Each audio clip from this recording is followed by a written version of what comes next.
Bengali camp येथे मनपाची अतिक्रमणधारकांवर मोठी कारवाई। शहरात रस्त्यांवर अतिक्रमण करून व्यवसाय थाटणाऱ्या अतिक्रमणधारकांवर चंद्रपूर महानगरपालिकेची कारवाई सुरूच असून रविवार 26 मे रोजी बंगाली कॅम्प मूल रोड येथील अतिक्रमण शहर पोलीस स्टेशन व वाहतूक पोलीस विभागाशी समन्वय साधून काढण्यात आले आहे।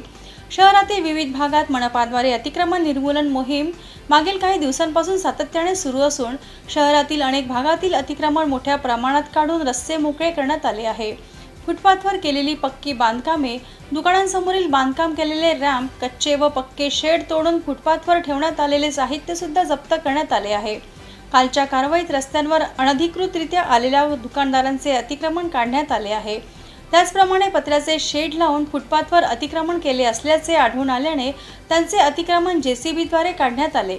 मागील काही दिवसांपासून रस्त्यांवरील अतिक्रमणधारकांनी स्वतःहून अतिक्रमण काढण्याच्या सूचना मनपातर्फे ऑटोद्वारे सातत्याने देण्यात येत आहेत, मात्र त्याकडे दुर्लक्ष करून कारवाईची तमा न बाळगता अतिक्रमण उभेच होते। त्यामुळे मनपा, पोलीस विभाग व वाहतूक पोलिसांद्वारे कारवाई करण्यात आली आहे।